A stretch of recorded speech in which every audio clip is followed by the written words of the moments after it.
All right, welcome back to Wind of the Wild Session 6. It's time to play Dungeons and Dragons. Sean, if you would please read the recap. Right. The party leaves Lady Larima for Seven Stones Cascade to retrieve a stone for the lady. It would increase her power much further upstream. They approach the waterfall. A 100-foot cliff face greets them, but a small entrance behind the fall beckons them in. Inside, they found 2 keys and a massive number of locks in the shape of a Fibonacci triangle. They took a few shocks, but ultimately got the combination of 4 locks. The stone lift rumbled to life, taking them up to the light above. As they approached the top of the lift, they heard a subtle tune, and at the top laid eyes upon Master Mongo, protector of the 7 stones. Master Mongo's robotic voice takes the party aback for a moment, asking why they are there at the falls. Almyre says they are borrowing a stone for Lady Larima, but Mongo refuses, citing Lady Larima is evil for taking what is not hers. They try to deceive Mongo by trading a stone they have for one of Mongo's. He would allow this if they could jump off the waterfall with a stone in hand. The party accepts the challenge. Almyre started with boosting her speed and stealing the first stone, but Mongo stole it back swiftly. Jeatz attempted to restrain Mongo with earthen grasp, was unable. Horace had the same idea and grabbed his legs. Mongo was pleased that everyone was all in the same place as he used his lightning surge attack in the water, dealing considerable damage to the party and downing Ka. Almyre made a rush for the edge of the waterfall, and Mongo misty-stepped out of Horace's grasp, taking a reaction to steal the stone from Almyre, but missed. Almyre used for her last face step to launch herself over the edge of the waterfall, feather falling to safely land on one foot on the rocks below, like a ballerina. The party picked up Ka with the ring and made their way to Wittership, wanting to avoid using the canoe as they would then be in Loreaux's domain.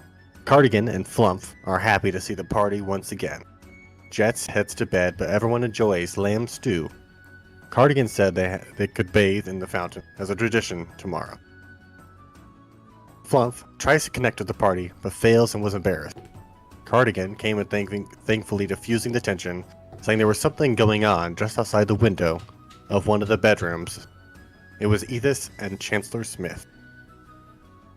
Edith told the Chancellor they were desperate for help, but only ever got a cold shoulder from the village. Edith was hopeful the party would hold up their end of the promise with Lady Larima. However, Horace invited the Chancellor in, with Chancellor Smith somersaulting with Edith through the small window. The party detailed how they would ask Lady Larima to protect the village, but they must take the gift in.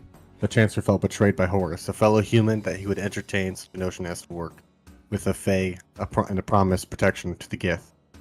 Horace pointed out the humans and the Gith are both seen as outlanders in the wild, so they should stick together. Horace threatened him directly if he didn't comply. The Chancellor said he would think of the offer over, climbing back through the window. Almyre explained that siding with Larima may seem bad, but ultimately could serve the greater good, having their cake and eat it too. Horace and Flumph take to chess, but Horace loses to them. Horace isn't great at games, it would seem, but Horace was able to hear Flumph's voice in his head, but Horace was just too drunk or tired. They all go to sleep and are visited once again by the Weave Warden, but this time they are able to speak. The Weave Warden once again said they are chosen because they looked into the tear in the wild, and were chosen by the Weave Warden to save the wild from destruction via its time being stolen. They said there were many who could help in all 4 of the courts, but Almyre knows there are some in the Summer Court who could help. The party wakes up from their long rest and levels up to full. I always have to pause when I get to your name, Jeatz, because it's just so fucking confusing the way it's spelled. You also, every time you said Almyre, I think you pronounced it slightly differently. It's Almyre. I did. I knew I was doing that as I was reading it. That's all right. All right, so you guys get a nice long rest after having been visited by the Weave Warden. once again. But you get a good night's sleep on these soft beds of cardigans, and you all level up to level 4. And I think, while we were waiting, you all had finalized your choices. But with that, it's a very an early morning for Jeatz, if I recall, towards the end of last session. Jeatz, you said you wanted to wake up early because you went to bed first. Yes. So I don't remember why I wanted to wake up early, but we're gonna go with it. Yeah. So I get I wake up and I was pretty close to being knocked out last time. I think I had like 2 HP, which is why I went directly to bed. But I think I get up and kind of get my clothes on, get ready, get whatever the equivalent of a bath is in this tavern area, if there is one. So that was a point at the end of last session. Is there is no bath in the tavern? Oh, that's there right. Is, There is the day of bathing in the fountain. That's right. Because the river is kind of off limits, since Lady Lorema has sort of taken up this stretch of the river as her domain as well. And it happens once a year, so everybody just stinks like shit. Yeah. No, it doesn't happen once a year. So, They're not that stinky. So, but I get up and I think I greet Flump and Cardigan and say good morning and just ask for some breakfast. You actually don't see Cardigan out here. You only see Flump, and Flump just has some bread and butter out on this table right here. You're not sure why Cardigan's not out here. But can you cut away from me for a second? I have a work call. Yeah, sure. Yeah, so Jeatz, you go out and meet Flump out in the common area. As for everyone else, how's your morning going? Yeah, I think I'm up early, so I'm probably at the table eating some bread and butter. All right, yeah. So Flump has set out some bread and butter. You see Flump looks a little groggy, and you don't see Cardigan because you stayed up a little too late playing chess last night, and Flump's thinking kept Cardigan up because of their mental connection. Well, where's Cardigan? You see Flump looks at you, and then floats back over to the counter and kind of points at the door to the back room. Is everything all right? You see Flump nods. Its eye stalks, up and down. Turn any color that might be revealing, or just that? No color. Just sort of like a, common affirmation that Flump has noticed people tend to nod when they want to indicate yes. All right, well, I guess just let her know that we're getting up and might be off for our journey. You or our give me next give me an intelligence saving throw, Horace. Do with disadvantage because lower is better in this case. Disadvantage. Good. 11. 11. Still a little too good even with disadvantage. You can kind of feel Flump trying to reach out to you, but you see Flump turns pink again and floats off into this door into the back room. So was Flump actually talking to you last night, or were you just a little too tired?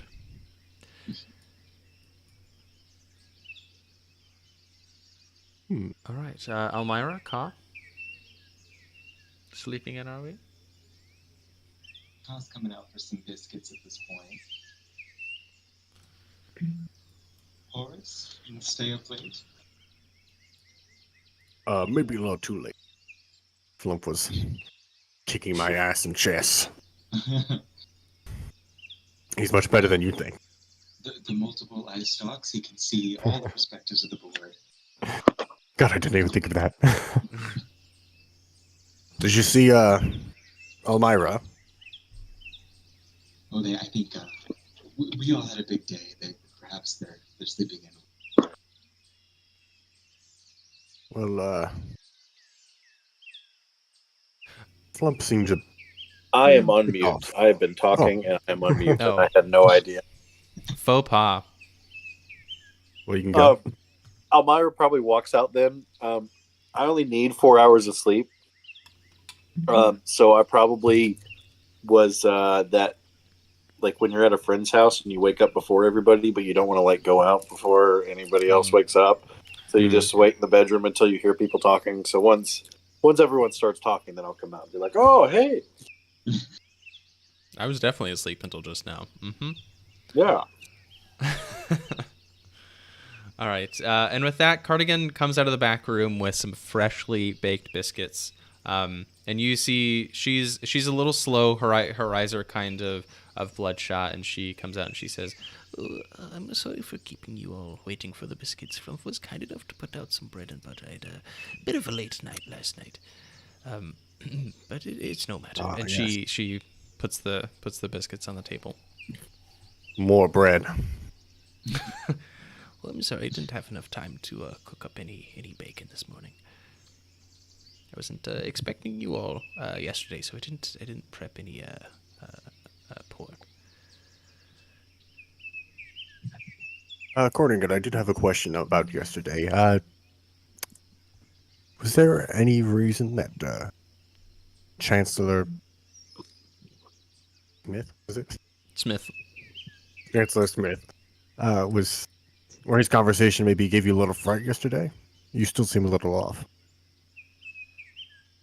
Or was it the Githyanki? Well, if I may be so honest this early in the morning, perhaps I don't have all of my wits about me, but you see, Chancellor Smith is not... He's wary of the Gith, and for good reason. You see, back when they first arrived, I don't know, 20 winters ago, it's been such a long time, I can't remember, Chancellor Smith authorized a scouting party, as it were. Great big ships flew across the sky, and one crash-landed near the village not too far away, and Chancellor Smith sent out a small party, his son included, and, well, his son didn't come back, and Chancellor Smith has held it over them ever since.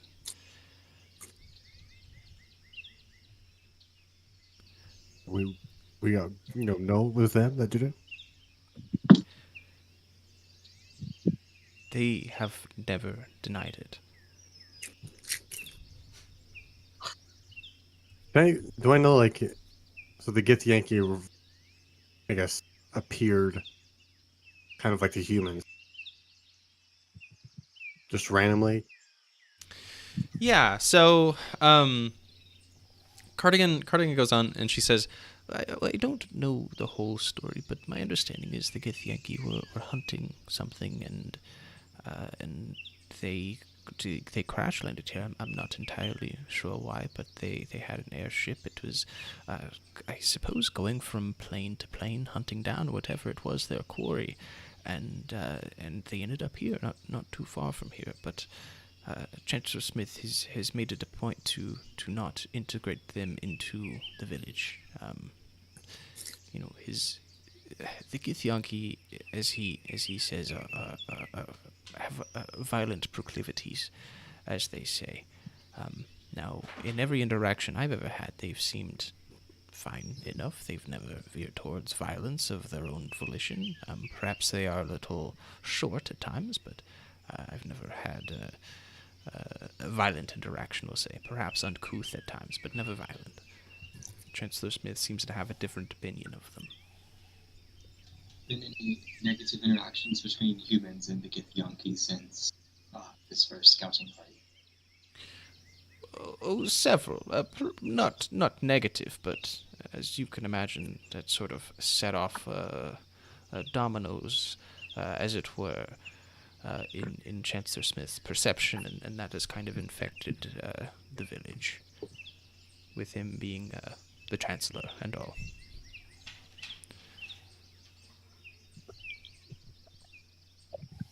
Reed, you're a little quiet. can you turn up your input volume on Discord? Where is the Chancellor today? In fact, right now I think he's out by the fountain, sitting with Genevieve. They must be discussing something. They're always talking, those two.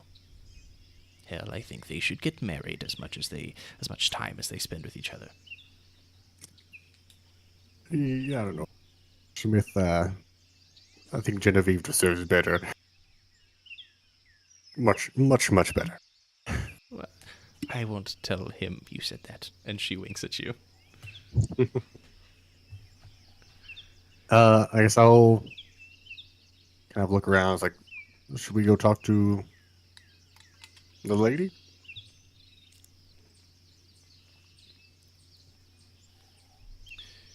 I think we should. Clearly she knows more about what's going on in this area than Chancellor Smith. Austin, Hopefully she... I was eating some crackers. Sorry, I didn't want to chew in the mic. Gotcha. And then Caleb, I think, is probably handling something on the phone. All right, cool. So if you guys want to go outside, you see Chancellor Smith. Cardigan is once again thankful of you, and brushes it off. You guys don't have to pay for breakfast or staying the night or anything. But you see Chancellor Smith and Genevieve are sitting by the fountain. You see Chancellor Smith sort of man-spreading at the edge of this fountain, and Genevieve is, very, very small, sitting very smallly, I guess, as Chancellor Smith kind of talks at her. But they are both by the fountain. Ka's going to turn to Horace and say, I'll distract Chancellor Smith while you get the real details on this Githyanki presence. And then walk up to Chancellor Smith and say, Chancellor, I've been waiting to hear your opinions about the human sport of baseball. I need all of your thoughts about the upcoming experience. Come take a walk with me. I haven't heard of that term in such a long time. We've not had enough men in the village to play sports and whatnot. It's only been stickball. Oh, but of course, I would love to regale you of the tales of all the games of baseball when we first arrived here in the wild. Yes, let's go take a walk. And Chancellor Smith gets up. He says, "Oh, I'm sorry, Genevieve. I got so distracted. I'll be back in just a bit. We can continue our conversation later. I think we needed a break anyway." And you see Chancellor Smith just gets up and starts to lumber off with you, Ka. And you can move Chancellor Smith's token as you start to walk away from the fountain. But you see Genevieve kind of look up, and instead of Chancellor Smith, it's you, Horace. She says, you're back in the village." Yes, we got back in pretty late. We didn't stop by. Just got to the inn and crashed, but looking to head off for another adventure today. Oh, well, that's wonderful. What brings you back here exactly? I thought you were heading off to the great beyond. Did Chancellor happen to tell you anything about the Githyanki? I might have heard something. Go ahead and roll me an insight check. 14. 14. You see some shyness in her face, like she's lying. Whatever it was that she and Chancellor Smith were talking about probably pertained to Esith showing up last night. And what might that be that you learned? The Well, little that it may be. Chancellor Smith told me that the leader of the Gith came by to ask for protection, saying that you all would in some way provide it for us, and thus us extending that to them. That sort of being the contingency. Where do you stand on the Githyanki? I personally have never had a problem with them, and quite frankly find them fascinating. Their interest in magic is something I desire to probe, but Chancellor Smith has a history with the Gith, and I'm not sure if that's something that he can overcome. He perhaps can be persuaded if he does not have to interact with them, but there's only so much sway I have over this man. He's rather stubborn at times. How about instead of persuaded, we overthrow? If Chancellor Smith is not the mayor of this village, then this village doesn't work. It's just things have to be the same, or people are going to lose their minds. There was a time before, and when we got here, Chancellor Smith was our guiding light. He wasn't always the way that he is. It really was only after the loss of his son that he became, and please don't tell him I said this, the fool that he is today. And so I have my guiding hand because, he's easily persuaded by me, at least, for some reason or another, but as it stands... I think that with it being this long that you've been here, normal things are nice. While this world evolves, and you're not evolving, eventually you'll be run out of here. So I think it's time for some change. Whether that be in Chancellor Smith or without him. If you can talk him into retiring, it would not be out of the ordinary. Would not be out of left field, if we're talking baseball references, for him to nominate me as the next chancellor, and I would not deny the role. I'm not. By the way, can I do an insight check on her, or am I nowhere near this? No, yeah. You guys are by the fountain and hearing this. Can I do an insight check to see it, like to sense her motive with this? Sure.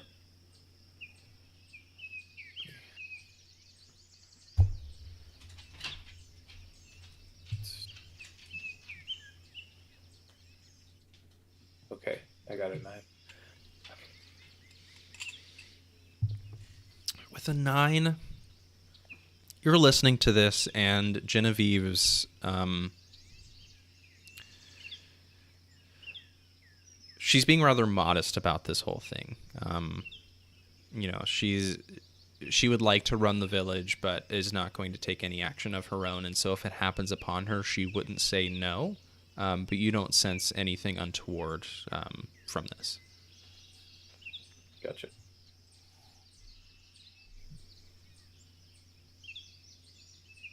Well, maybe Carl can talk him to baseball so long he gets a little lost in the woods. Maybe we don't need to end up needing to convince that man. You joke.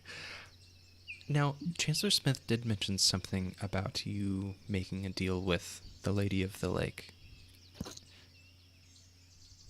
Is that right? Yes, we plan to go talk to her after this. I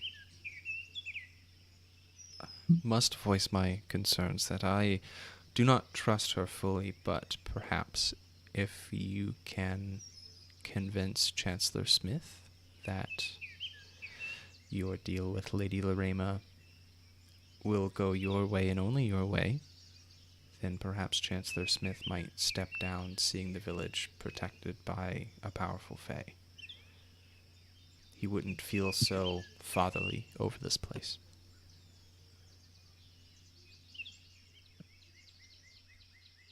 I think that's the least we can do. I think if you want to choose that route, you might want to bring Chancellor Smith with you to the negotiations. Oh, I don't want to do that.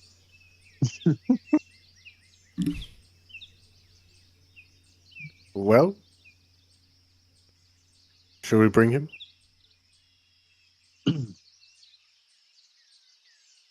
I have my concerns about him. I'm not quite sure if I trust him or not.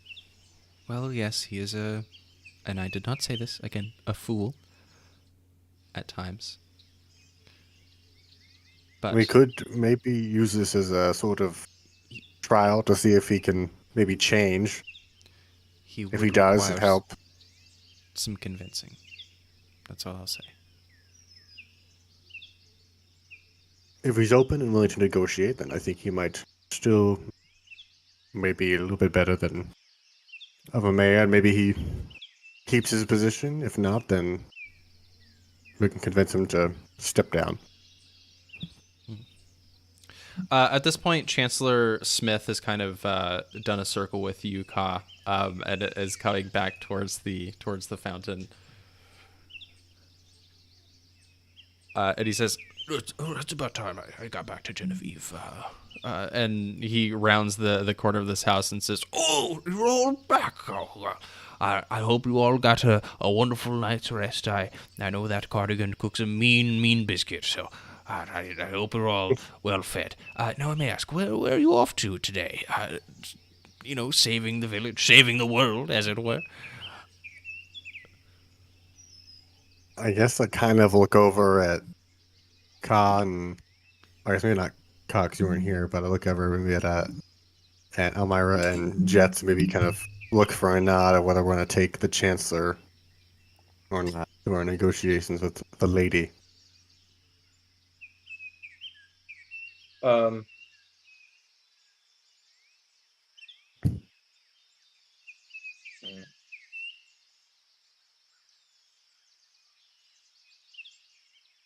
Almyra rolls her eyes in a annoyed but begrudgingly accepts that we may have to kind of way.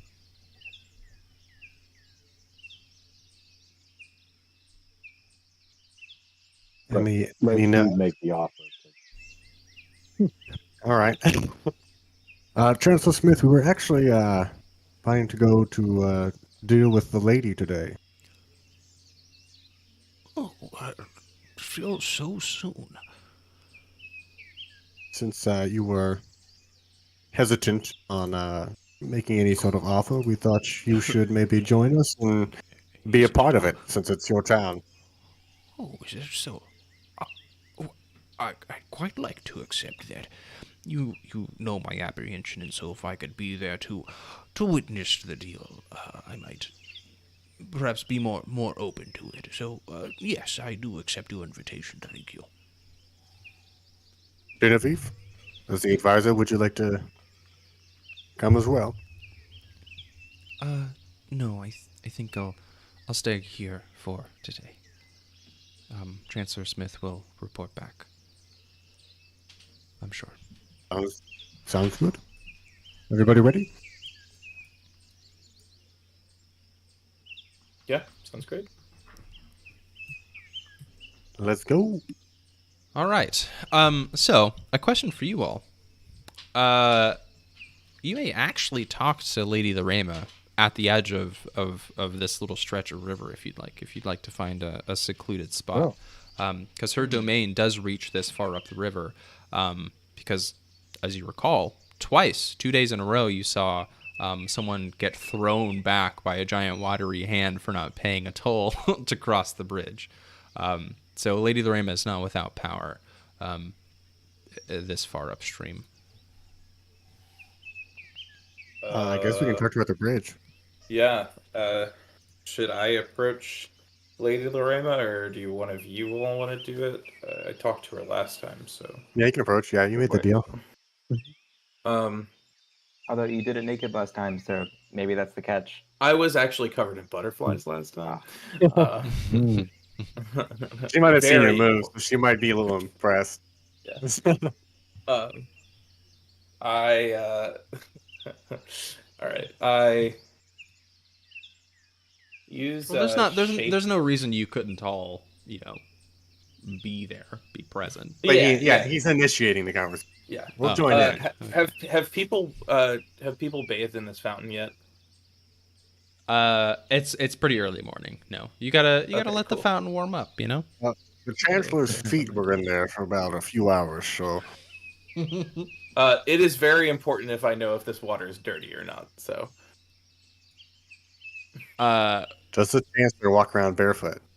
roll me a nature check, Jeatz, since you're the one that's asking. okay. Nature. 12. It looks like a fountain. It's just kind of generally dirty, just because it's out in the open. You know, leaves, pine cone seeds, that kind of thing, are just in it. But it otherwise looks, fairly clean. It's not like full of dirt or anything like that. Okay. I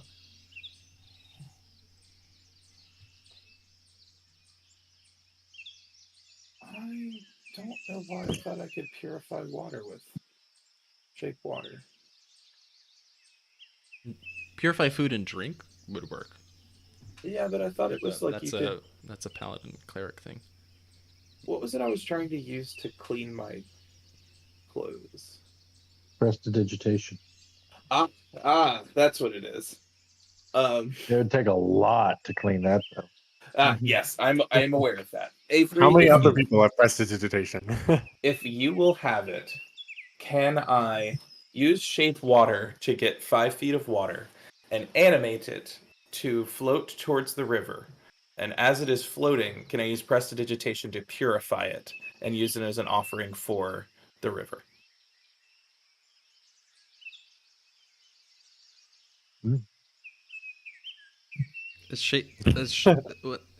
What spell level is shape water? They're both cantrips. With 2 cantrips, no. If shape water was like a 2nd level spell, maybe. If it was control water. Can I argue that it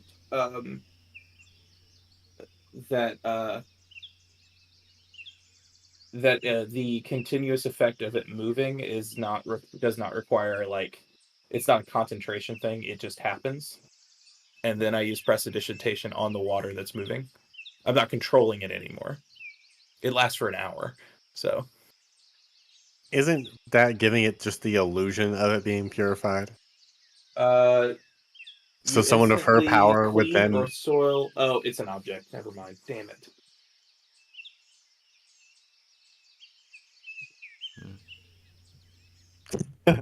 Yeah, well, that was Horace Caleb doing his Caleb thing. Horace Yeah, cupped alright. water in his hand. and he Anyway, just all right. carries Well, it over. I was just trying to find a good. I appreciate the effort, but it would take a purify food and drink to accomplish what it is you're trying to do. Okay. Cool. All right. I make the water taste like vanilla. No, I'm just kidding. I guess would I have anything in my pack that maybe the water Fae would treat as a good Need I remind you, you have the stone, the thing that she asked for. I don't... Yeah, we have a stone. Yeah, I mean, I'm aware of that. I'm just trying to start the conversation, not... It's like, that's like putting money on the table before your server even comes to pour your drinks. It's fine, Caleb. I guess I have a couple biscuits from Cardigan.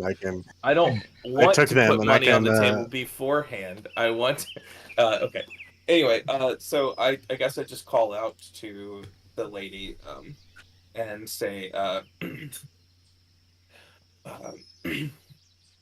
Lady Loreaux, we have returned with your requested item. Give me a charisma check. Just a raw charisma roll. Raw charisma. All right. Yeah. Oh boy. That's a 22. A 22. Goddamn. So, no, I have a token for Lady Loreaux. I wasn't gonna come into the session with that. Get out of here, Barnaby. Get out of here. Skedaddle. So With a 22, you see forming out of the water rather quickly. You don't have to wait any time at all. You see this weirdly still stream start to ripple and form into the head, hair, and torso of Lady Larima. There's only so much I can do with Midjourney, so forgive me. She does have an anime face. I could not get a translucent face to happen. But the rest of her body, at the very least, is translucent water. And you see she, even just her torso sticking out of the water, is a good 6 feet tall. And she looks at you and she says, Wow, so quick. Why don't we meet on the bridge where land and water coalesce? Could I roll an insight check to see if she's just gonna knock me off? sure, yeah. Okay, just making sure. So 19? With a 19, you don't feel anything untoward about this interaction. It seems that she's being genuine. Okay, so I move to the center of the bridge. Oh yes, Chancellor Smith is following along. Thank you. But everyone's coming on the bridge. Oh, you're all here. Beautiful. And she puts her hands, these watery hands, and they're like dripping as she grabs like the railing, the side of this bridge. And she just kind of rests there a moment. So you have completed your tasks already? I have. We've returned with the stone you have requested. I must say I'm impressed. Thank you. We don't like to delay in our tasks. As a matter of fact, I currently am sidetracked as I am trying to complete my own personal quest, so we felt it would be best to do this as quickly as we could for someone of your stature. And I see you've brought along a little nugget. Hello, Chancellor Smith. Yes, hello, Lady Larima. Pleasure to see you again. A pleasure, to be sure.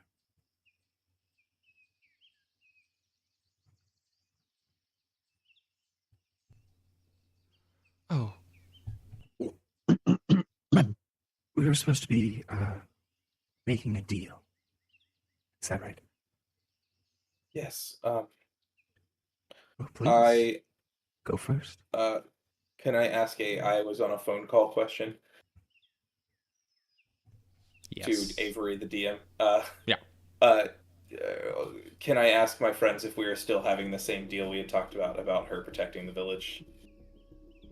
Like, out of game. Is everybody cool? Is that okay? Yes, that's good. Mm-hmm. Okay, Yeah. cool. Just wanted to make sure. I didn't have a chance to ask. Okay. I turn back to Lady Larima and go, yes, we would request that you give your protection to this city, and whoever may dwell in it. Or, yeah.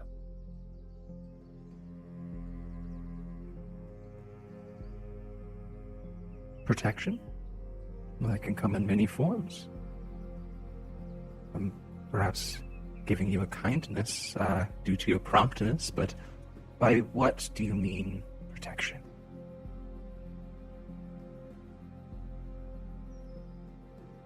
I turn to the Chancellor and what's her name? His assistant that could observe him. She's not here. Genevieve is not here. She declined Okay. to come along. I turn to the Chancellor and ask what sort of troubles would you see protected against, Chancellor? Well, the Dryad attack. Number one, we've had no a small problem of goblins trying to come into the village and raid us every once and again. We have enough trouble as it is being humans in the Feywild, but protection from a fae such as yourself could go beyond that even. Protection from other more powerful fae. If you could provide such a thing, that would be wonderful.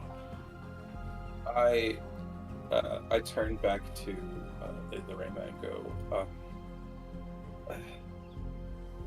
you have heard his plea, and it seems as if something this town is missing is the widespread notion of protection of a great fae as yourself. So our request would be that far and wide, to anyone who will listen, let them know that this town is protected by you, and if the time comes when your protection is challenged, your willingness for a champion of this place be selected and empowered by you to repel those who challenge your authority. Well, against those small threats, that stone might be ample recompense, but against a fae as powerful as I, that would require a little something extra. And you see she looks over at Chancellor Smith. Hatred festers in the heart and makes a soul cold but powerful.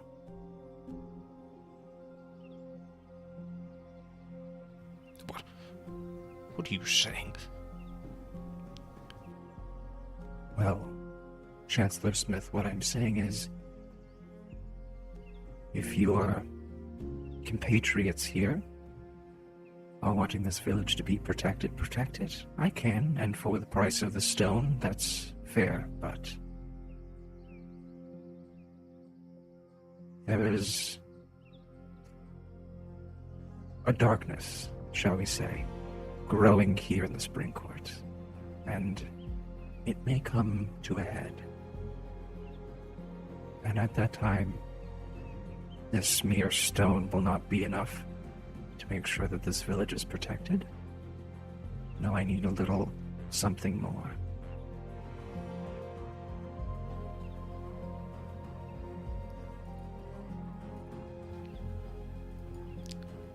Someone want to roll me an insight check, maybe? I'll So do it one unless somebody else- person. I'll let someone else do it. I've rolled a lot. I did it. 18. Okay. With an 18, Horace, something in that conversation doesn't sit right. And Lady Lorema looks over to you. Well, the other human seems to have noticed something. Well, human, I'll tell you. If you must know. And perhaps we can convince your other human friend here to acquiesce to my request. Long ago, it's said that there was a fifth court. A court of night. And in that court of night, the Archfey sought power. And so he schemed and plotted ways to take down the other courts, and on the evening of his usurping, the four Archfey stood at the gates of the Spring Court, stripped him of his heart, tore it into four, and each of these Archfey carry a quarter of this dark heart within themselves, suppressing its power.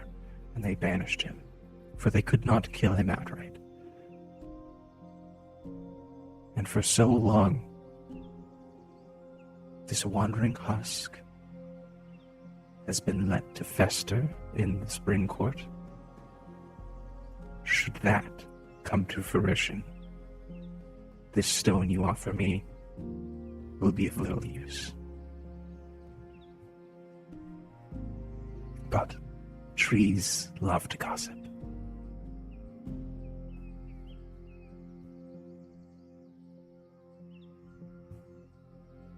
What was that end? They What? You were asking what me, was Sean? the end? The before Oh, the trees love to gossip. I have this problem where I say stuff and I like have a hard time recalling what it was exactly that I said. But basically there were there were 5 Archfey at one point. The Court of Night was the 5th court, and then the 4 Archfey stood at the gates of the Spring Court and tore the Archfey of Night asunder, tore his Fey heart into 4. And within each of these Archfey carry a quarter of this Heart of Darkness. And this husk was left to wander the Spring Courts because they could not kill him by virtue of, the wild being, Fey shit. But should he regain power, Lady Lorema could do nothing without something on top of the power that this stone grants. Does that clear it up for everyone? Since I'm not using a voice filter. I look back at Lady Lorema and say, out of curiosity, what would stop such a power?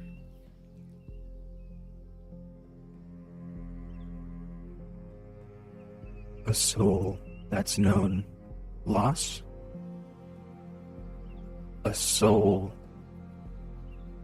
that's hardened to the world, that's hardened to change. I could protect this village with such a soul. And you see Lady Lorema looks over at Chancellor Smith.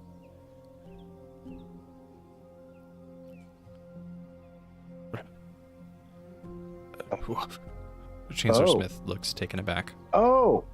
No, that's preposterous. You say give up. And Chancellor Smith, you can see... Oh, no, please. Can I just do a straight up insight on whether Chancellor Smith is a bad guy? Not like if he's just a bad guy. Oh, if Chancellor Smith... no, I need you to explain the difference. Not if he's like a villain. If I was just like, hey man, are you a dick? Are you an asshole? Are you just a bad person? Oh, okay. Yeah, sure. Does that make sense? Okay. Yeah. 13. A 13. You see Chancellor Smith, and especially after... actually, go ahead and roll me with advantage. I'm curious what you get with advantage, especially after hearing what Genevieve had to say. Okay. 19. Okay, with a 19, and this is much better.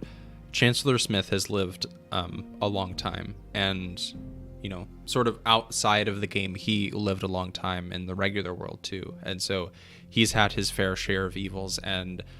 based on what Cardigan said and what Genevieve said, losing his son to the Gith was kind of the last straw. And while he is sort of this charismatic fellow that has this shield of tomfoolery, as it were, he is still almost heartless in a way, in how he carries himself and how he cares about people that are not already close to him. The village kind of being that.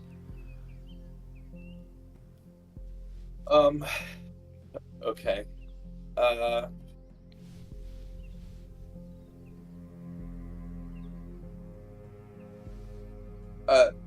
look at Lady Lorema and ask if I may, and I say, My lady, may I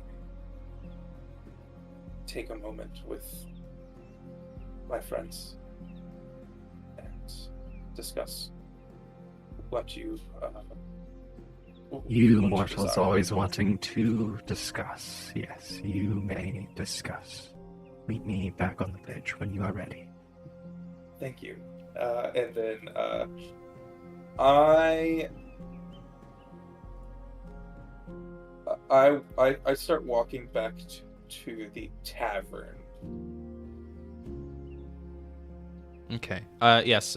Chancellor Smith does sort of follow shakily at that along as you guys walk off the bridge.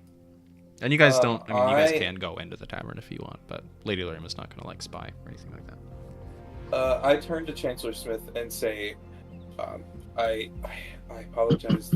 I don't mean to be rude, but I need to converse with my traveling party before we make any kind of notion of decision. Notion of a decision. This affects me and everyone that I know. I should have an ear into this. You brought me into this, and so I will hear every last sentence. And you see absolutely will.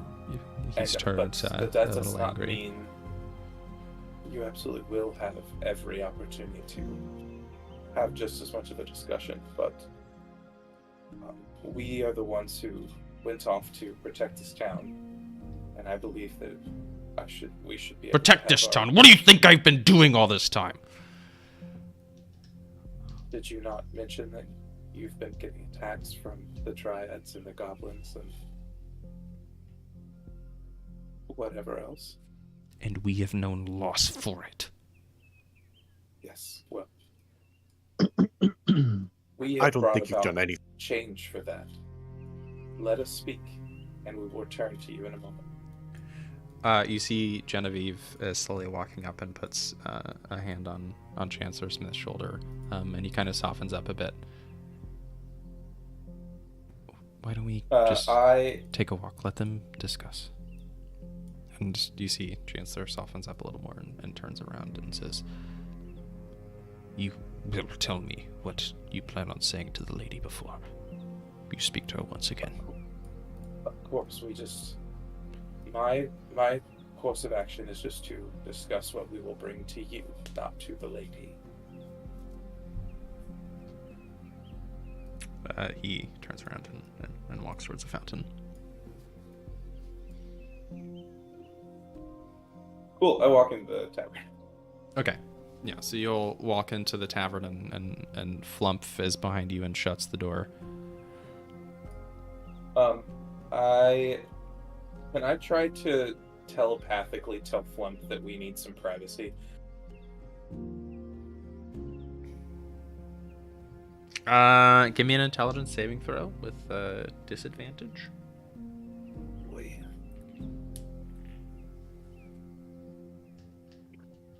Okay, well, it's either a 5 or a 4. Ooh. A 4 will do it. Oh wait, it's a good thing. I forgot. Yeah, about no, that. you want a low number. So what are you trying to say to Flump as you reach out? You've sort of felt Flump's tendrils on your mind before. So what are you trying to say These are more exactly? feelings, right? Not words. Right. I Like think I just want pictures, to convey imagery, emotion. Yeah, I think I want to convey like an image of this room being empty, other than my 3 Okay. traveling mates. You feel like sort of this affirmation wash over you, and Flump closes the door and floats over and takes Cardigan into this back room, into the kitchen, leaving you alone. I turn to look at everyone and say, guys, should we kill the Chancellor? I really was. So my question here is, I've got 2 questions really. So is she saying that if we hand Chancellor Smith over to her, then she'll protect the town? Basically? It seems that way. As if... No, Well, she that would solve our problems. But would she accept it if he didn't give up willingly? My other question, though, is the way I interpreted it is that she, with the stone, she could protect the town a bit. But if, like, say, something crazy happened where, like, the husk of the Night Court Archfey, which we don't even know if it's real or not, came back to life, then she couldn't protect them then. So, like, is that just, like, she'll probably protect against most things, and that's just a weird one-off scenario where she couldn't be able to? She did say a war was coming, or something was coming. The question I have is... But the trees like to gossip, is what she said about that. The question I have is, this is one of those things where I feel like we would be brought into such a big issue. I mean, something of that magnitude gaining that much power. But I don't know. Be bad. But I don't know, there's so many ways to frame this. Like, Genevieve would have a real easy time to explain this to the townspeople and say that Chancellor Smith valiantly sacrificed himself in order for the safety of the town, and Lady Loreaux will protect us against all foes that seek to do us harm. Be really beneficial to her politically. And we could, so that kind of would benefit Smith, and we could say Pointers, his name will live on forever. And he can go see his son. The afterlife, yes. Forgot some people believe in that. So I guess we either convince him, or try to convince him to give himself up, or we take the first deal and he comes back, and maybe Genevieve will take lead of this village. I mean, we could just give him the option and see what he thinks. I think that's our best way. Yeah. I don't feel like Lady Loreaux would like killing him, or like us killing him, and I don't feel good enough to kill him either. The greatest moral decision there has ever been. I had no intention of this campaign turning into this kind of thing, but goddamn, it just sort of landed in my lap.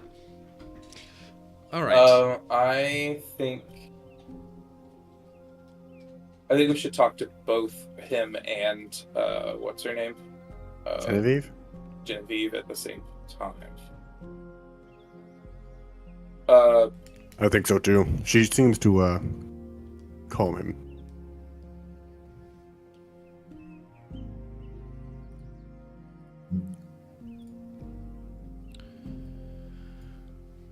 Okay, so you guys are still undecided on if you want to sacrifice Smith. Well, you've got a couple options, right? You could just kill him and we're throw him gonna into the lake, talk to. I guess we want to propose the options to Smith and Genevieve. Okay. Kind of have him decide. All right. So yeah, you see them. At this point, they're over sitting on the edge of the fountain. And you see Chancellor is sort of like looking over his shoulder away from Genevieve, just kind of like playing with the water. He picks up a leaf and kind of stirs up the water. But you all approach them sitting there. And at first, Chancellor Smith looks calm, but then when he locks eyes with you, he sort of like tenses up and gets big. You can kind of recognize that this is a bit of a defense mechanism, and Genevieve puts her hands on top of his, and he kind of deflates just a little bit.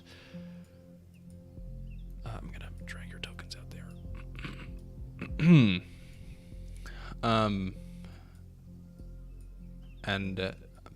Chancellor Smith is just waiting for you to speak first.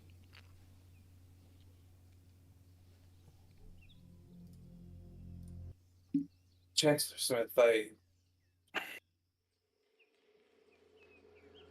we have a recommendation as to what to go forward, but obviously the choice is up to you. The stone we have provided will, in theory, protect this on name and sheer power alone. But, as Lady has said, if it is true that these whispers are true and this power comes back, then this city will not be safe. And as your goal is to keep it safe, my request to you is to make a deal with the lady. Obviously, there is no need for this kind of protection in the moment, and there may never need to be. But I think the best way to go forward to help assure your city's safety, or town's safety, is to, when the day does arrive, if it does arrive, that you give yourself over to her and whatever she needs. You see Chancellor Smith takes this in. Go ahead and roll me a persuasion check with advantage. Oh boy. Come on. I love charisma, Caleb. Here we go. Persuasion? The the first one was a nat 20. I want to see if I can do it again. Oh no. The second one was a 13, so that's a nat 20. Here we go. You see Chancellor Smith takes a moment to himself, kind of raises his eyebrows and says, Well, you talk well for such a youngster, but what do your friends have to say about this? Surely this wasn't just a decision that you made. Let's see what they all have to say. Oh, okay. Is this a group roll here? Someone else make a good point. I guess I have to agree with Mr. Jeatz here. You seem to be stuck 20 years ago on the day your son died. While you may not think this town needs to change, I think most people think it does. And if you can't do it, I think it's time to go out and, put your name live on, and we'll make sure it does. You would bring up my son. Go ahead and roll me a persuasion check.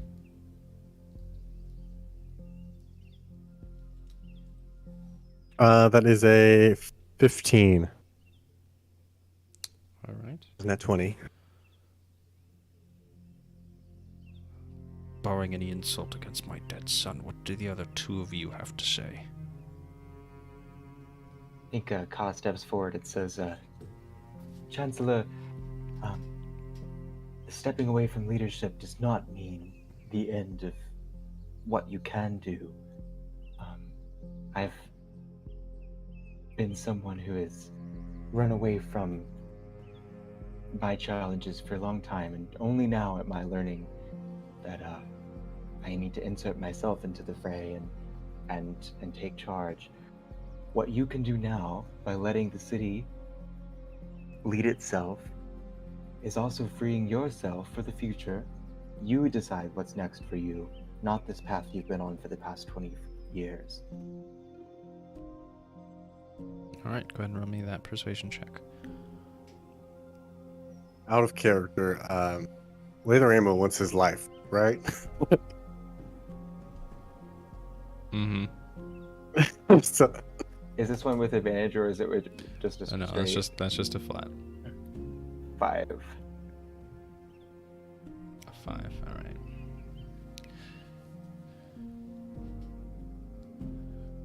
Leadership means protecting until you can no longer.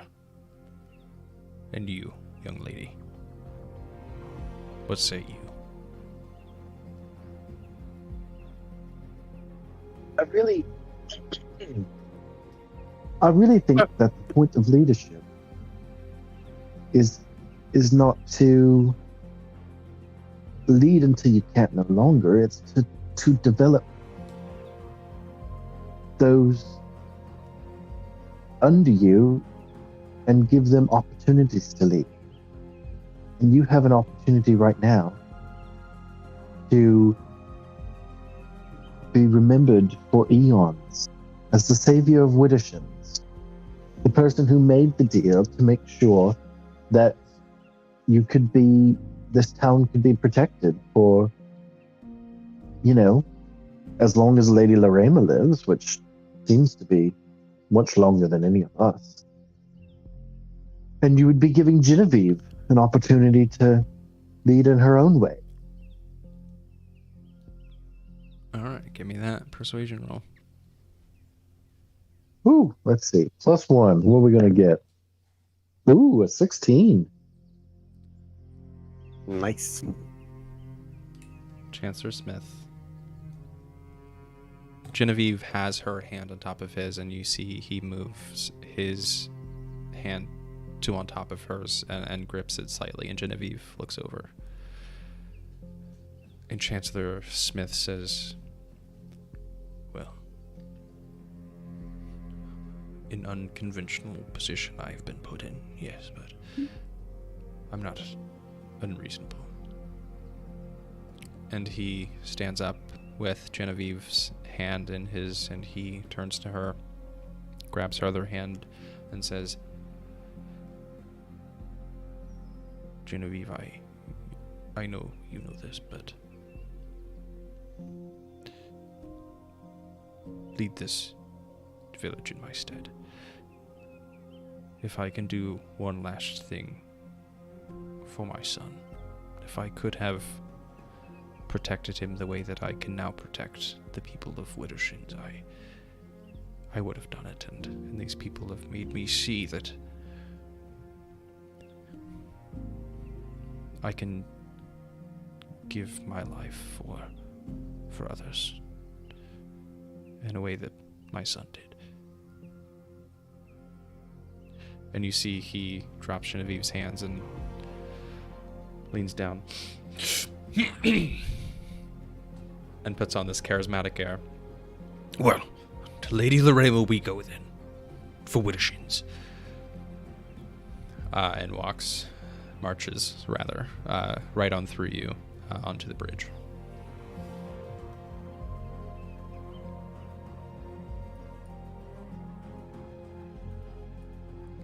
Follow.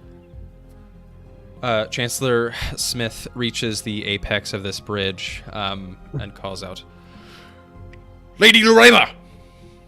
and you see her figure come up out of the water once again, her hair dripping, and she grabs the bridge.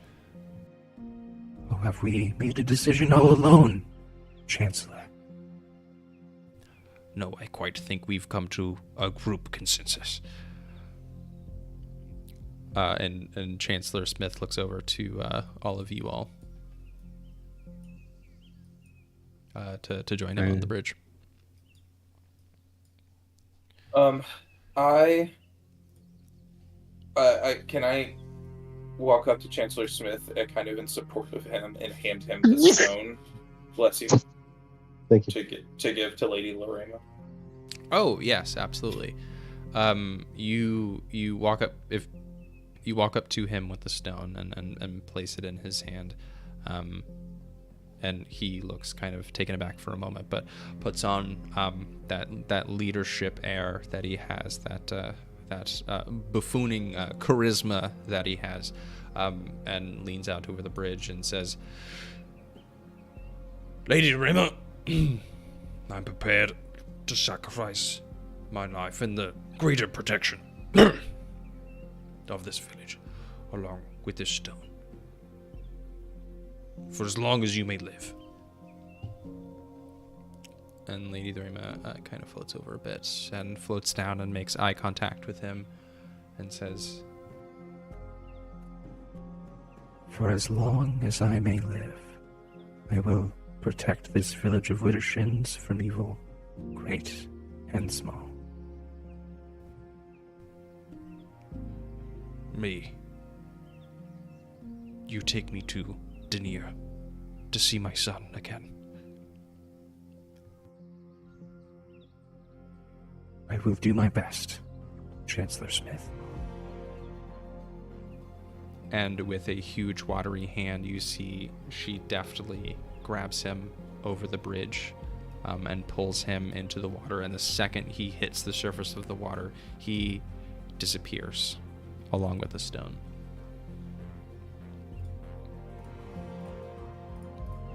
What?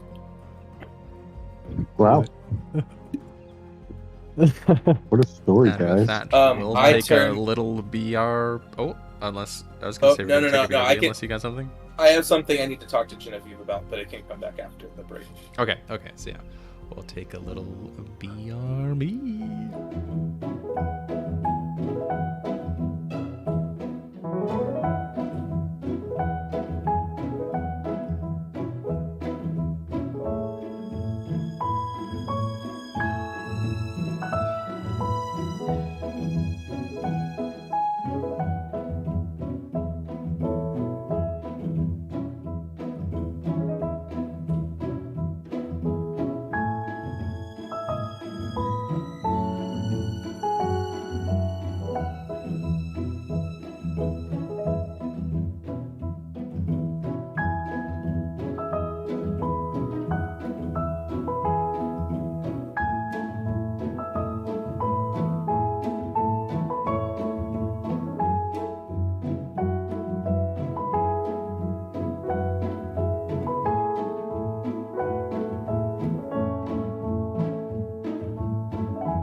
All right. Welcome back. All right. So, Chancellor Smith has just been taken by Lady Lorima of the Lake as sort of a sacrifice to make sure that the village is protected against the greater threats of the wild of Exurbia.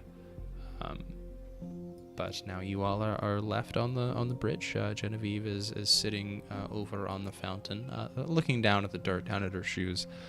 So what are you all doing in this moment? Jeatz, I'm not sure what you thought this adventure would be when going to the Autumn Court, but this is not what I expected.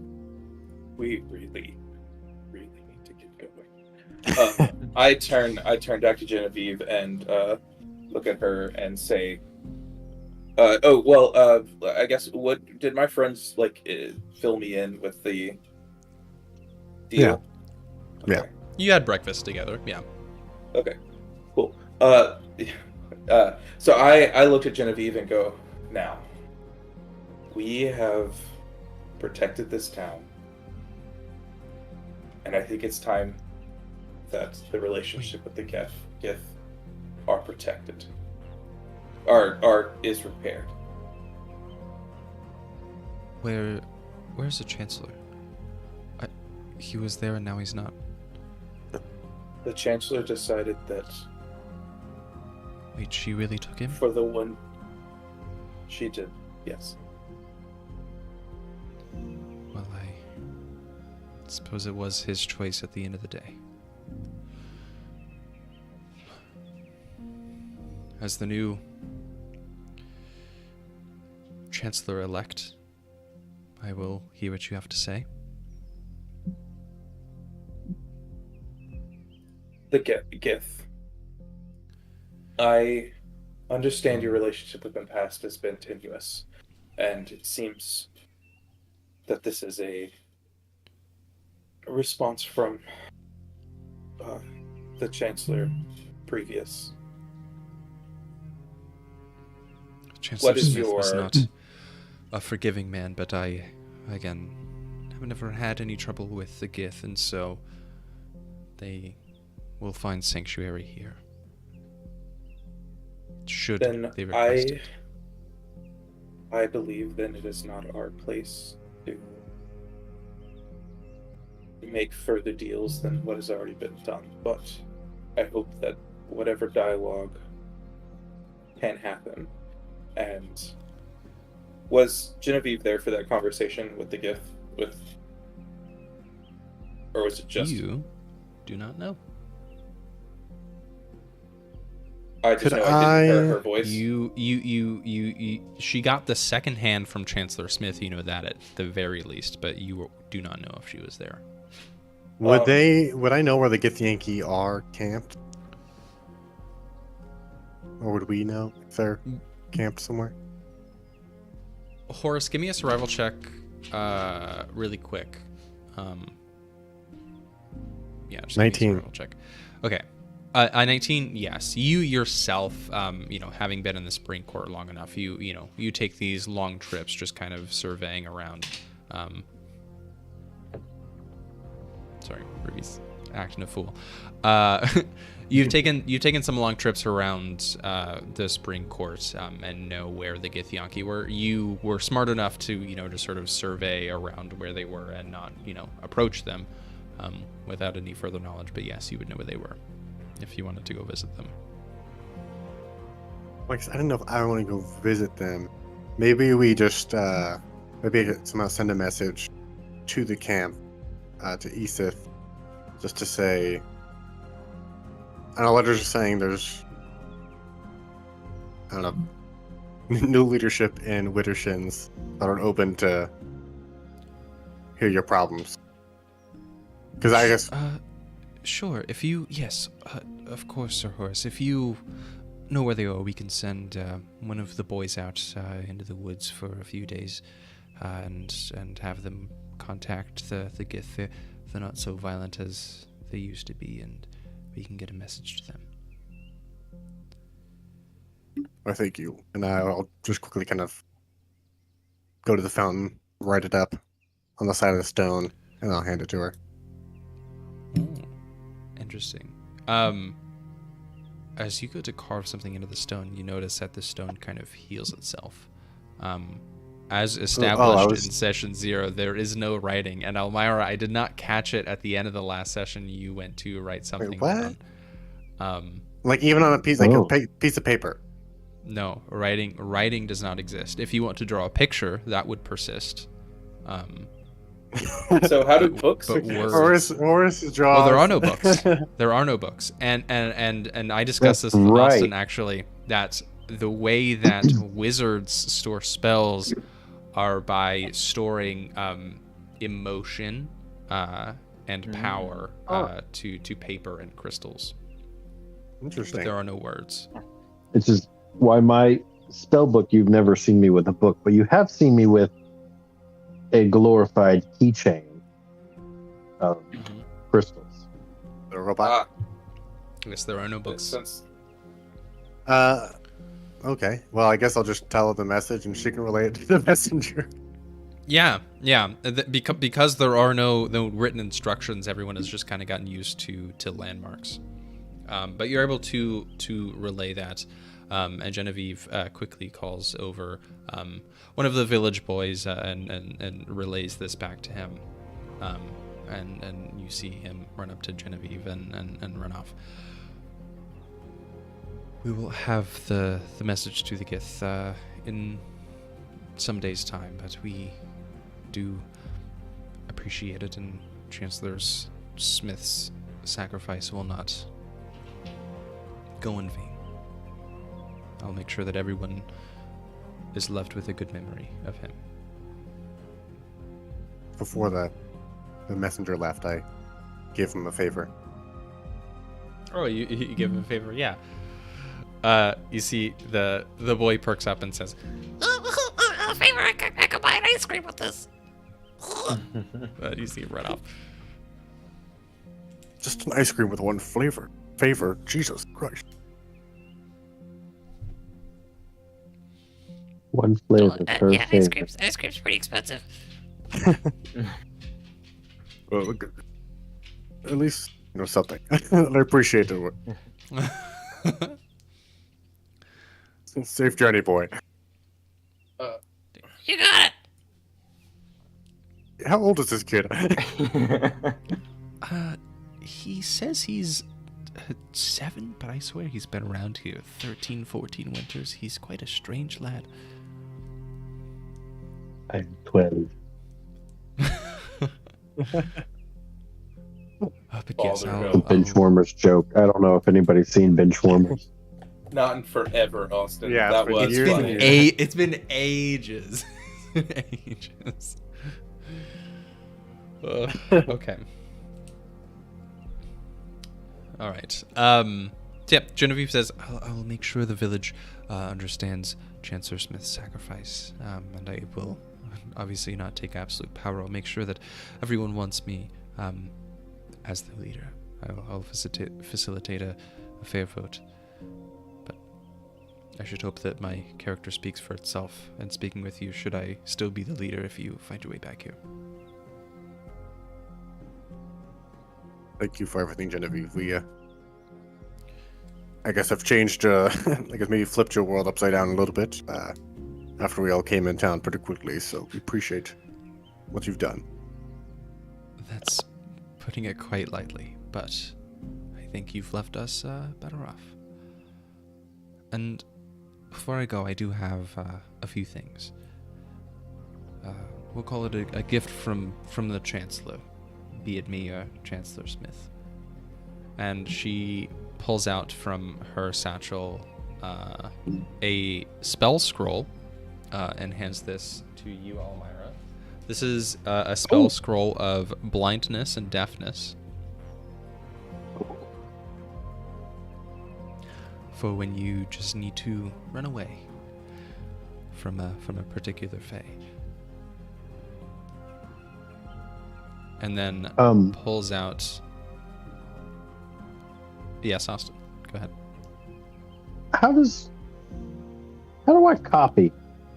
So spell scrolls, in the way that I said that words don't persist in this world, images do and emotions do, and so that's what spell scrolls are here, as they are images and emotions imbued to paper, basically, and so you can still copy from them because you can still understand, the verbal somatic material components that are required.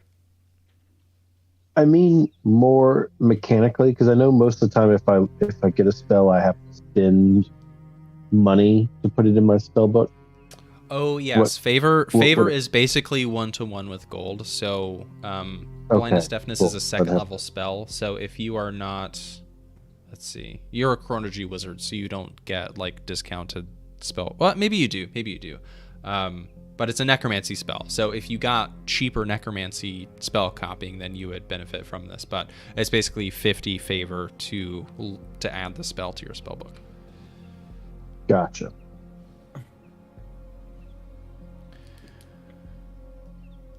Or you can just use it as a spell scroll for the party. Yeah. That's up to you. And then she rustles around her knapsack a little more. And then says to you, Ka, I have a knife here that is quite adept at cutting herbs, but I think I might not be doing that quite so much. So here you go. It's imbued with quite, well, maybe not quite, but just a little bit of magic, and hands you a +1 dagger. Oh. It's quite sharp, so please watch yourself. You seem one that's adept with such implements. Thank you, Genevieve. Under my breath, I'm whispering, "Vorpal sword, vorpal sword, vorpal." And for the other two of you, you look like you've been getting into quite a bit of trouble. So for each of you, I have some healing potions. And she hands you, Horace, and you, Jeatz, a greater healing potion each. Lit. Nice. Slightly disappointed. Vorpal sword. Quite a step down. Quite the step down. Greater healing potion. Add to event. Lit.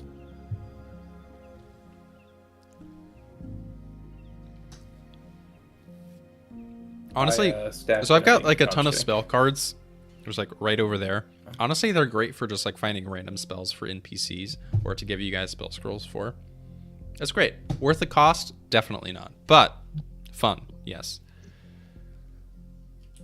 Okay. Fun is worth Cool. it. The fun is worth it. Hundreds of cards. Okay. So, with that, Genevieve stands up and brushes off her petticoat and says, "Well, I'll be off. Safe travels." So I'll wave and can turn around to the group. All right. Yeah, man. You see Genevieve walks off behind this cabin.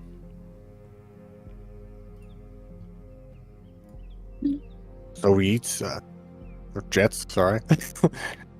Listen, Back mother. to our original, Caleb, plan. this is your fault. I pointed this out to you before we had It's not Session hard. 0. It's just Jeatz. Look how you fucking spelled it, okay? Yeah, why'd you add a name? No, you're the one who brought the yeets into this. I No. never once implied this. This is Avery's fault. Sean, let's be honest. If you had read that name without anything that I had said, Either Yeats or Jeatz. why is there an A there? I get Almyre. Okay, Amy's having this problem too, okay? That's why you go for one syllable. Ka. You can't mess that one up. Cause It a is one perfect syllable. name. Jeatz. Jeatz. It's I think it's one two. fucked up I think it's syllable. two. It's one fucked. Yeah, it's one fucked up syllable. Okay. One syllable. So Almyre. So it's still early in the morning. You guys are getting things back on track here. You guys are kind of free to do whatever you want. You've saved, using air quotes here, the village of Wittershins, but you do still have an end destination here. So, where are you guys going? It's a bit of a sandbox at this point. What the fuck are y'all doing? I I'll want turn to know off the you dramatic what I, music because. Can I tell you what I want to do so that you know that we're not going to do that? Which is me, all of us go to the Gith place, me turn into the Chancellor, and then apologize for everything I've ever done. And then leave. Heavily considered that. Interesting. Yeah. Not You going. go and you start war as a chancellor. Yeah. Chaos. Dude, I I look had back the Gith camp set up 3 weeks ago. Like I said, the way that I prep is so different. Well, maybe I didn't even say that, but the way that I prep now is so different. It's just like emotions and motivations, and not even like, hey, here's what's gonna happen because this is what you guys are gonna do. So, I mean, if you wanted to do that, that's perfectly fine, but I would advise against it. No, I'm not going to do that. All right. I'm going to turn to look at Horace and say, maybe it's time we finally get on. Yes, unless there's some other thing that gets in our way. There's always something in our way, I've found. More towns to destabilize along the way. Yes, more governments to overthrow. Leaders to put in place. All right, so you guys are Almyre, I have a question before we head off. Or we can talk. We can walk and talk. Yeah. This So can while be you're a doing that, discussion as we move. so who rolled the last travel check? It's been a while. I think it's been like 2 sessions since you've rolled a travel check, but I will need 3 in total. It'll take you 3 days to get to the edge of the Spring Court to the Autumn Court. Assuming, let me just make sure you guys do not want to go by the Gith camp, right? You're just gonna let that play out, which is totally fine. I just want to make sure. Yeah, they could. No, we've played politics too much. Okay, that's fine. That's fine. So yeah, Well, so tell give us me what the government's 3 like there, and then we'll think about it. Isith is the leader, and that's all you know. So give me 3 travel checks. I'll need 1 from each of you. So someone say, I'm gonna sit out. The highest plus in nature. Is that what these are? Oh no, sorry. The travel check is a D100, so it's a random percentile roll. I'll sit out. Okay, so I'll do it. Horace is gonna sit out. So Ka, Almyre, Jeatz, give me a D100 roll, just a raw D100 roll. And again, on the travel, on the travel table. Oh, that's a guaranteed something's happening. Nice. Or not nice. I don't know. 58. 58, nothing happens. 45. 45, nothing happens. But with a 95, you guys are traveling along. And you guys are just like kind of in the middle of the woods. And in the distance, someone give me a perception check. You got it? 18. And 18 will do it. You see this cat-like creature. It's wearing this like cotton shirt with this really short collar.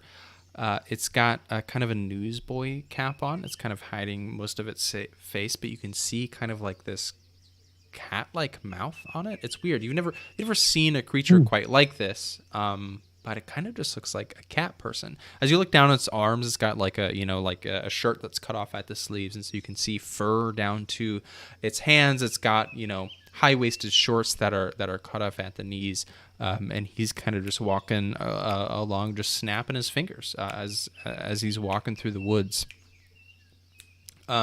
and he looks up and swipes his brim a bit and looks up at you, and you can see it's a tabaxi. He says, "What are you doing around these parts?"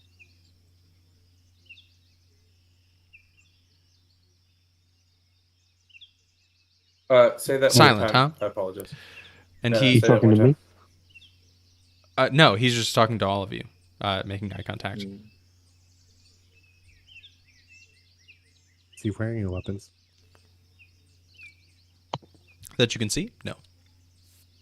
Are we in parts that are unique, or are we just like on the travel road somewhere? No, you're just on a road walking through the spring court.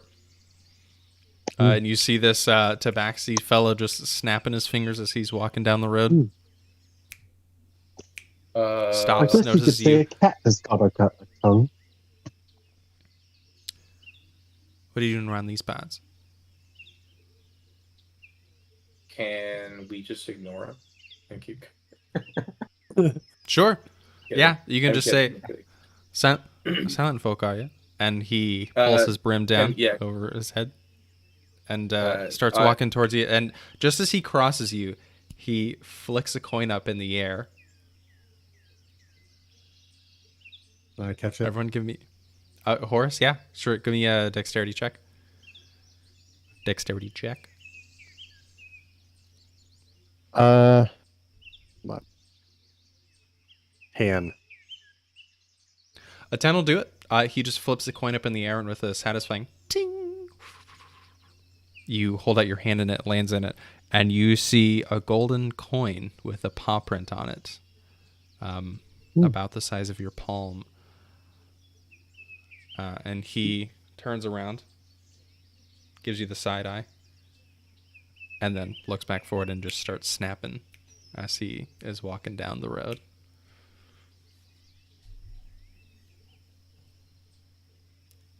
What was that, Sean? Can I? Your mic didn't So pick what it the up. hell was that? Could I take a look at that? Yeah, can we roll an Arcana check on that? Yeah. Or something? I I kind of actually, showed to the group. I actually have something that I might be able to tell us exactly what it is. If you give me like 10 minutes, I could just take a look at it. Yeah, Okay, Almyre, if you while want to that's cast happening- Identify. I do want to cast Identify. But Ka, He's yeah, way what you got? too. He's way too interesting to just pass up while 10 minutes pass, and I don't know. He's gonna keep walking down the road. We gotta engage this guy in conversation somehow. Oh, go get him. Yeah, Ka, what are you gonna do? Okay, Ka's gonna. Has he like passed at this point, or what's he done? Oh, he's passed After he because flipped you the guys coin. were silent. He just flicked the coin up in the air and just Okay. kept walking along the road, snapping to himself. There you go. Ka kind of like scampers up. When my goes in. Oh god. Is he Your camera humming is, but your tiny mic is dancer not. to himself? All right. Ka scampers up behind him and is like, "Oh, good sir, forgive our rudeness. We've been on many adventures recently and are a little wary of strangers. But I couldn't help notice your chipper attitude, and I want to know more about your story." It's unsafe to talk to strangers. And you see he pulls back a ruffled bit of his shirt, and you see a dagger in his belt. Ka says, "Well, I have one of those as well," and pulls out or pulls back their shirt, revealing a dagger, and says, "Do you want to compare lengths? Is that what we're doing right now?"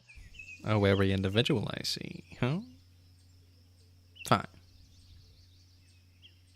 And he brandishes his dagger very quickly. Give me a dexterity saving throw. Oh fuck, 6. A 6 is not going to do it.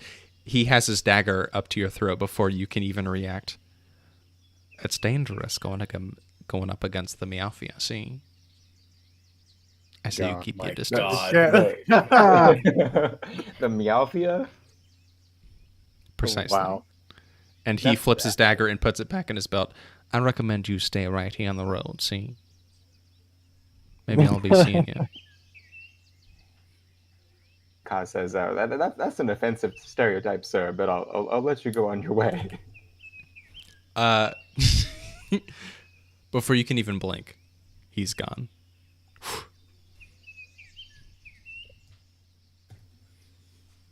That was just nonsense. Can I do like a? I don't even know. Okay, I don't know. I think we should just keep moving. Have we That had was enough time to weird, look guys. at the coin to see if we get more information Yeah. about the Meowfia? At this point, Almyre spent enough time with the coin after Ka chased down this fella. So you cast Identify on this coin, and it is an identifying coin of the Meowfia. You don't know much about them, but they are an underground society that kind of operates all over the wild. They are the underground society, as it were. Would I know about them since I'm a bounty hunter? Sure, give me a history check with advantage. Oh boy, advantage? Really, Dad?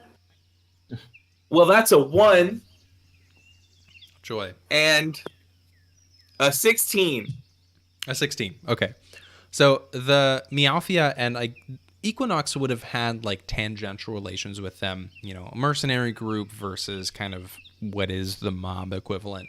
Would have had some relation with this group, but you've not been in Equinox too long that you would know too much. But the Meowfia is kind of like I said, the mob of the Feywild. When it comes to financials, they would be involved in like the larger trades, as it were, and like the larger establishments. Like you would understand them to be established in each of the Fey courts. Finding one alone on a road, quite strange, but them flipping you a coin may or may not mean something. What's the coin made of? Oh, it's pure gold. Oh, I just thought gold wasn't a thing. Or is it just not currency? Well, in the Feywild, material things mean nothing. Oh, okay. So this is worthless. Got it. Functionally, if you want to buy something, no, but it's not worthless. Let's establish that right now. It'd be like a sign to get into the Meowfia. Excuse me. All right. Okay. That's all of your survival checks. So, you guys are coming up on the end of the road, and through the trees you can kind of see where the end of the forest is because you guys are approaching the Autumn Court. And as you get here, the bird song starts to die down just a little bit. And let me see if I can't find some light wind. Ooh.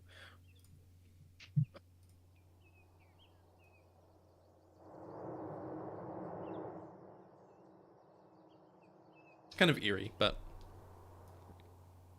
you just hear the wind through the trees. But again, you can see kind of like a straight edge cut through the forest. And I will open up a battle map for this particular case. So yeah, this is where you guys are. You are traveling along this road to the edge of the Spring Court, and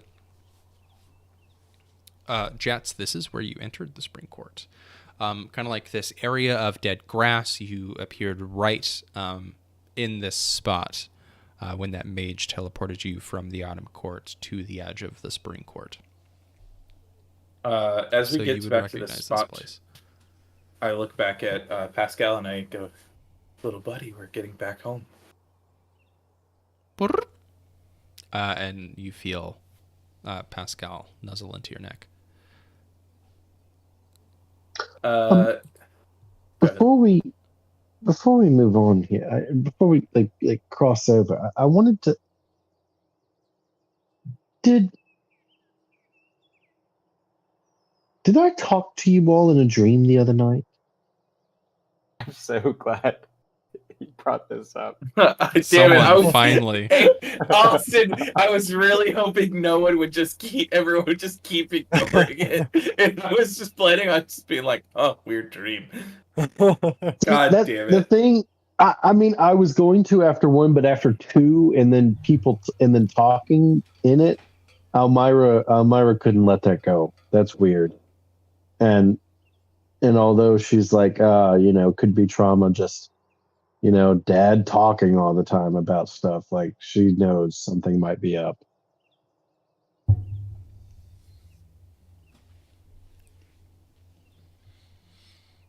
Yes, I had a similar dream. Like Yes, it's there the was same dream. The exact same. This weave warden seems to be communicating with us. I was afraid of that. I saw all of us there, but you two, Jeatz and Ka, you two were kind of not what you looked like. You sounded the same, but you didn't look the way you do now. I turn into Almyra and say, "Did I look like this?" in her voice. No, you did not. But Almyra, that's fucking weird to you. Looks back from the back. Yeah. Oh my god. Not a fan of that, but I did see him turn into a boggle one, so that makes sense. Oh yes, that's true. Can I turn into half Almyra and half Boggle? Oh, that's disgusting. Oh my god, that's horrifying. Horace reaches for a sword. Ka, what is your reaction to this? I'm pretty sure Ka was appearing as their normal character, right? Because they've. Oh, that's true. Yeah, you're right. Because you're initially appearing as Shona. Okay. That's right. That's right. I'm also back to being my normal thing. So the second dream was regular. Oh, okay. Oh, okay. Yeah. But I didn't for the first one, so that was accurate. Okay. Almyre had a little too much of the human whiskey that night, probably. Yes. I'm gonna be honest, Almyra. Oh, I changed back into myself. I'm gonna be honest, Almyra. I don't really know what dream you're talking about, but I was very tired last night. I almost died. So.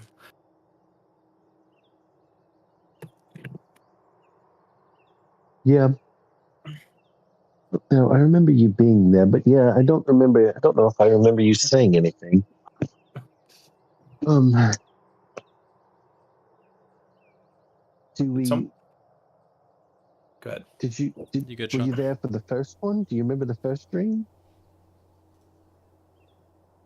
I'm gonna be honest, Almyra. I don't really know what you're talking about. Deception versus insight. Let's go. Right. Yes. Right. What's your insight? No, you can't ask those things before you roll. Oh well, I got a 9, so it doesn't fucking matter. I got a 9 plus 1 is a 10. Oh god! Damn it. Almyra, do I get a plus 1? Wait, do I get a plus 1 for anything? Let me make sure. It's deception versus insight. So if you click the deception thing, I guess you're rolling in person these days. So Almyra, you know that Jeatz is lying about the dream, and especially the second one because you could see him there. Mm-hmm. Jeatz, I don't know why you're trying to deceive me. I was there and I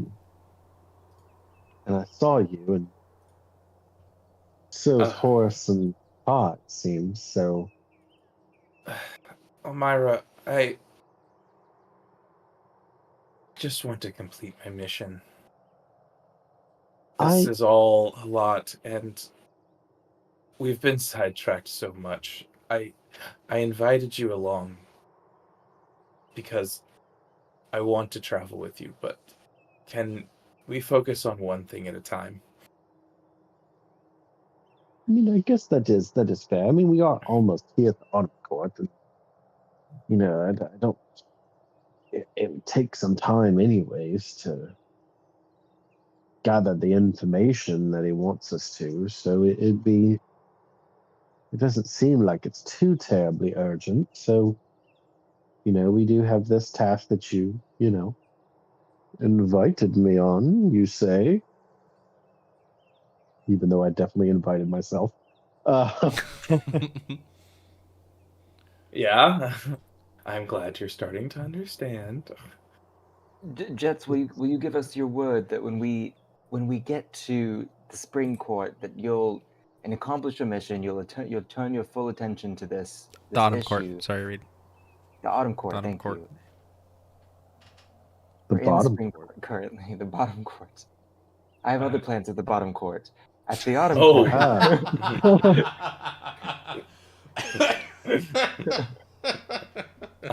I stripped down naked again. I'm just kidding.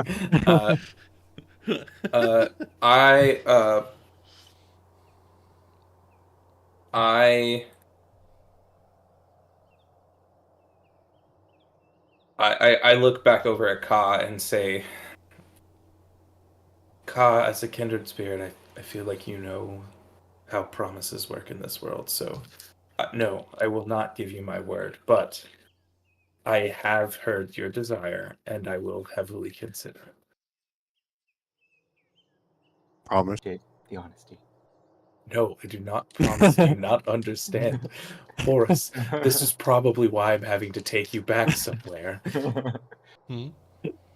Oh, speaking of which, why are we escorting Horace to the Autumn Court? I would like to know that too. Can you share this? And why did you just agree, Horace?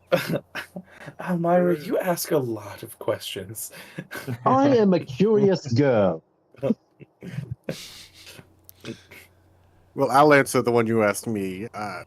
He helped defend my home from a dryad, which I guess was futile in the end because it burned down, but I made a promise. Probably something I shouldn't have done based on Jeatz and his hesitancy to make promises, but I made one. I have found, so far in my very limited interaction with humans take promises really seriously, especially if there's like a pinky involved. Like, I don't know, us in the Fey Court in the realm are just like not really a thing over here. Well, I guess you guys are usually doing the ones, you doing the tricking, I guess, around here.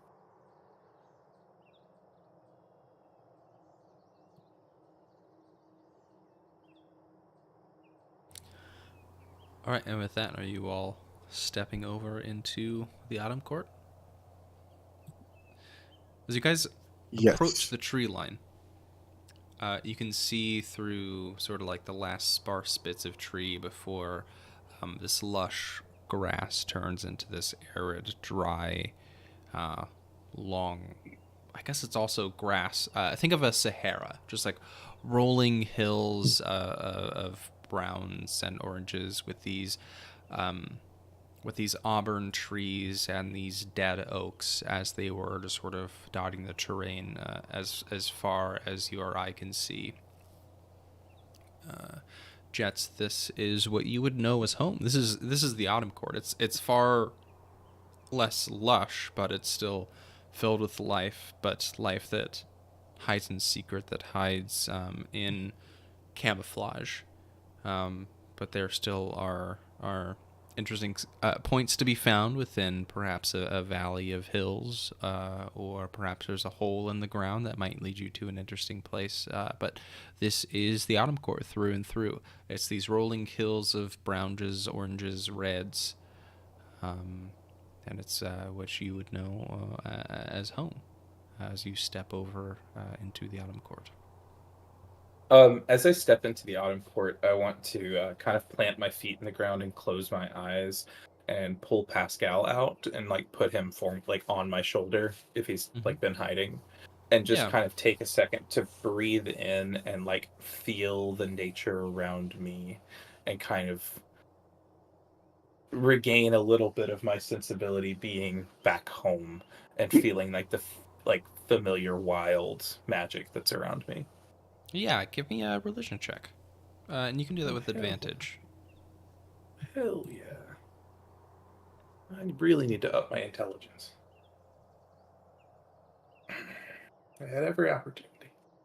But you also had no way of knowing that I was going to have your wild magic that's be true. tunneled through. That's a 7. You know what? 7. You know what? I'm gonna I think this is a good use of Tides of Nature. So I'm gonna use my reroll. All right. So now your Tides of Chaos is That's an primed. 11.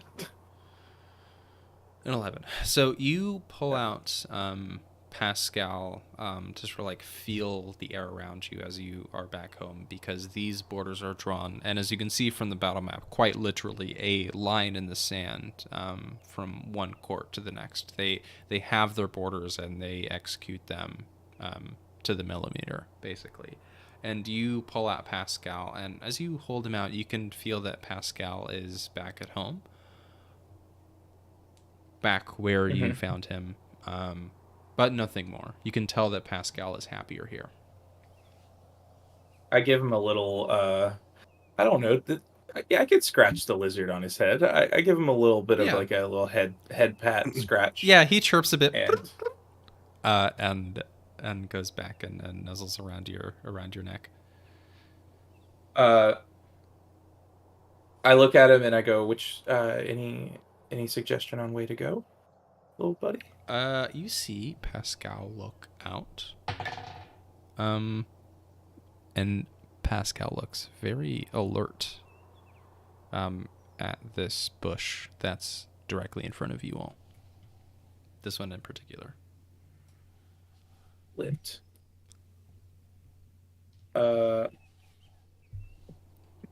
Can I roll a?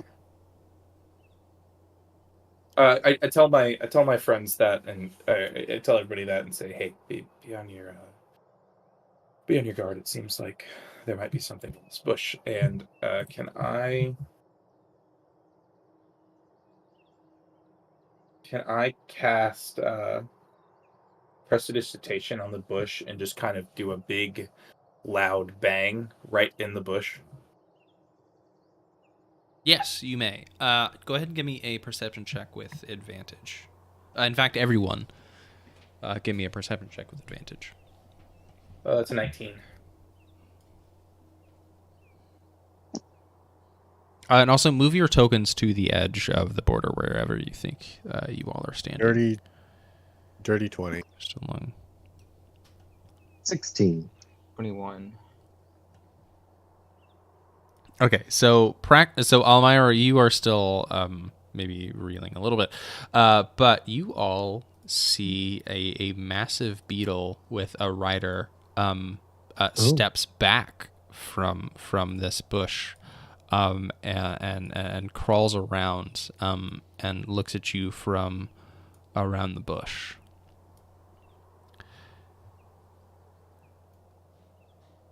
And both beetle and rider regard you for a moment. I'll step forward and do the beetle and rider look like ready to attack, or are they just like there? Imagine a rider of Rohan riding up on a stranger to their lands. Sitting high up on the beetle, reins in hand, looking down on you. And I will say, as it stands upon you, this is a massive beetle, which, just size a beetle up. But sitting on top of it is what looks like what you all, as real humans, would understand to be a penguin. But it has fingers on the end of its wings, and it is cloaked in this brown canvas cape. It's got a very short beak, but otherwise like pretty human eyes centered in its face, looking down upon you. What I know about these beetle riders? Give me a history check with advantage. Thank you. I'll check if there's anybody else around. Yes, you may also do that, Horace. Give me a perception check. That's a 14. 7. 7. Horace, you do not see anything. But with a 14, Jeatz, you would know these to be the Doar beetle riders. They are/were merchants that traded all across the Autumn Court, but a little more recently they were voluntold. You're not entirely sure to be sort of the guardians of the Autumn Court, of their borders. Being a merchant people, they were used to traveling, and so it was not too much of them to ask to become the guardians of the borders, as it were. Okay. I am gonna step forward a little bit and greet the beetle rider and go, "Oh, honorable beetle rider. I apologize for the startle. I didn't know that that was you in the bush. We were alerted of someone's presence, but not yours. It's well met," and I bow. Oh, it is not a problem. We understand the caution. But we must ask, you are coming from the Spring Court. There is an evil rising there. You are not of said evil, are you? No, I would never. God damn it. I gotta answer this call. I'm sorry. Someone take over. Yeah. You know, it is quite strange that you bring that up. We just heard about it the other day from a water entity talking about an evil rising in the spring. This beetle scurries up to you suddenly, Almyre. Heard about it or experienced it? Which is it? Looking down on you very intensely. Heard about it. Is that so? Just heard.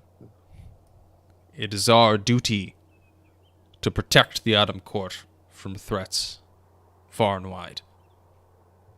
You do not appear to be traitors, nor harbingers of evil, so what is your business? And I assume this is where Jeatz would chime in, but I'll be pretty lenient if the rest of you want to explain what the hell's going on. It's a little complicated. I have It a bounty appears- on my head. Yeah, that's kind of what we've heard. A bounty? I've come to turn myself in. It's been some time since we've had a human in the Autumn Court. But you come here for business? Is that so? Wouldn't call this pleasure, but business.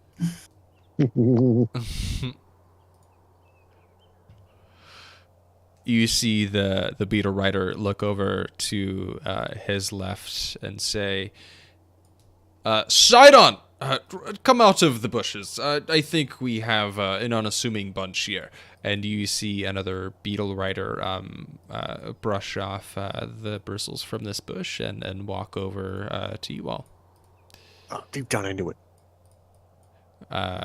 And walk over to you and say,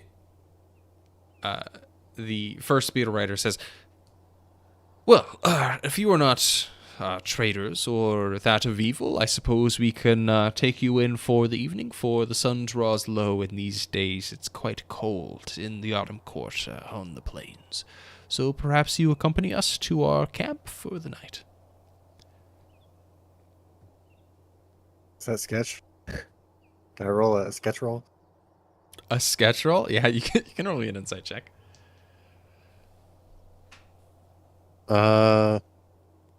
dirty 20.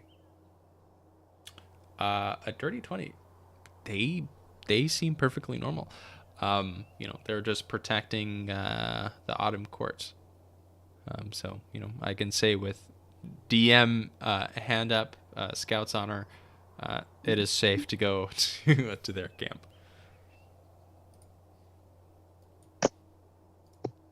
Well, as long as nobody else disagrees, we can follow. Yeah, might as well. Yeah. All right. Cool. So the sun starts to set. It gets a little chilly in the Autumn Court. There's not, foliage to block the wind, and we're at this point, and I don't think we ever established what season it was whenever we started this campaign, but we're starting to approach winter. So it's getting a little chilly across the wild as a whole. But they take you, you guys are sort of following along their beetles. They have sort of reins in hand.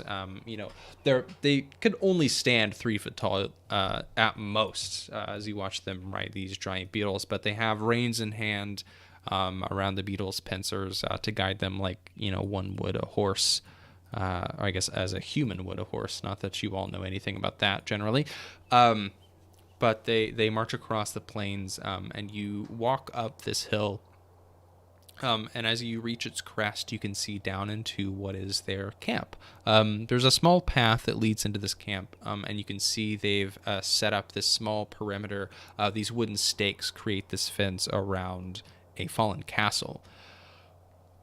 And you can see a couple campfires going up around it, a couple of tents, and one turns around, looks over at the one that you would know as Sidon, and says, Sidon, I don't think we have anything to fear for the night, so why don't you take the party in, and I'll go watch the border just myself. Will that be okay?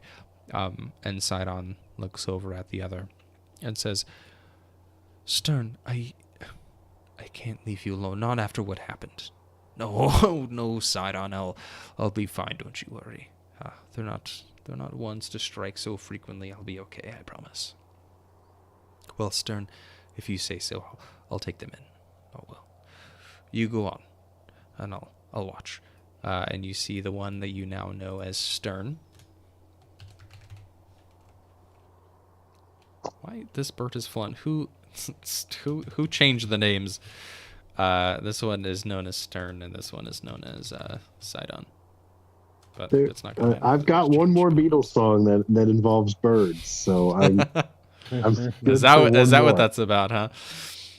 All right. So the Dowar, which is what this species is, these little penguin folk. This one known as Sidon takes you into the camp. And as we reach the edge of camp, and Sidon is walking alongside you a little slower now, hoping that you all will catch up, Sidon asks, Are you heroes, perchance?